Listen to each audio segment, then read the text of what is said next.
राहुल गांधी जो राजनीति कर रहे हैं उसकी उम्र ज्यादा नहीं है, क्योंकि उसकी बुनियाद झूठ पर टिकी है। और जब इमारत झूठ की बुनियाद पर टिकी हो तब कब इमारत भर भरा कर गिर जाए कहना मुश्किल होता है। जी हाँ, लेटरल एंट्री के मामले पर राहुल गांधी को लगा कि सरकार से लेटरल एंट्री का फैसला वापस करवाकर उन्होंने मानो कोई जंग जीत ली हो, लेकिन असली खेल तो मोदी ने किया। मोदी ने फैसले को वापस लेकर दिखा दिया कि राहुल और उनके सहयोगी असल में आरक्षण विरोधी हैं। इस पूरे मामले में द हिंदू ने एक रिपोर्ट छापी है जिसमें कांग्रेस की पोल खुल गई और जो मोदी बैकफुट पर थे वो अब फ्रंट फुट पर खेलने लगे हैं। तो चलिए एक एक कर आपको बताते हैं कि कैसे कांग्रेस के वक्त में लेटरल एंट्री हुआ करती थी।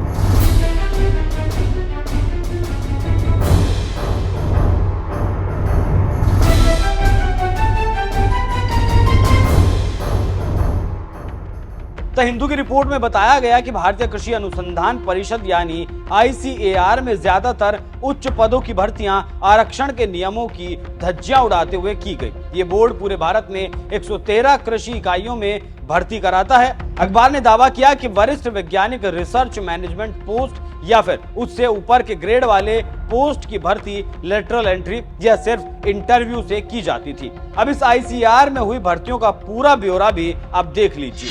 2020 के एक ऑफिस मेमोरेंडम के मुताबिक इस संस्थान में 6,304 कर्मचारी हैं, 4,420 वैज्ञानिक जिनकी भर्ती आरक्षण नीतियों के तहत होती है। लेकिन वरिष्ठ वैज्ञानिक, प्रमुख वैज्ञानिक, निदेशक, HOD, क्षेत्रीय केंद्र प्रमुख, परियोजना समन्वयक, महानिदेशक, अतिरिक्त और उप निदेशक जैसे बाकी 1,884 पदों को सीधे इंटरव्यू या लेटरल एंट्री से भरा गया।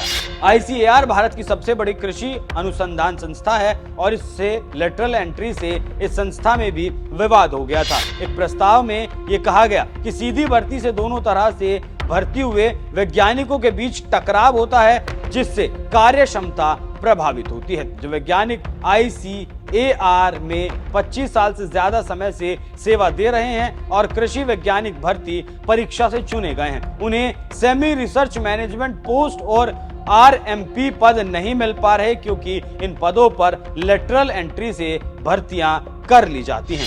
तो एक कहावत आपने सुनी होगी कि 100 चूहे खाकर बिल्ली हज को चली। तो जिन राहुल गांधी की पार्टी ने कभी लेटरल एंट्री में आरक्षण का ध्यान नहीं रखा, जो इन भर्तियों में आरक्षण विरोधी रहे, वो आज मोदी पर सवाल उठा रहे हैं। अब गांधी परिवार के चश्मोचिराग राहुल गांधी से कुछ सवाल तो बनते हैं। क्या राहुल गांधी मानेंगे कि उन्होंने आरक्षण पर डाका डाला है? UPA के वक्त में राष्ट्रीय सलाहकार परिषद का गठन कर उसके सदस्यों की लेटरल एंट्री से भर्ती की गई। क्या राहुल गांधी मानेंगे वो गलत था? इतना ही नहीं, इसकी चेयरपर्सन होने की आड़ में सोनिया गांधी को सुपर PM बना दिया गया। तब दलितों, वंचितों, पिछड़ों के अधिकारों की चिंता राहुल गांधी को क्यों नहीं सताई? क्या राहुल इन सवालों का जवाब दे पाएंगे या फिर इनके साथ जो इनके चरण चंपक लगातार लेटरल एंट्री के मामले पर चिल्ला रहे हैं वो सोनिया गांधी पर क्या सवाल उठा पाएंगे? ये जानकारी आपको कैसी लगी? कमेंट कर अपनी राय हमें जरूर बताइएगा। नमस्कार।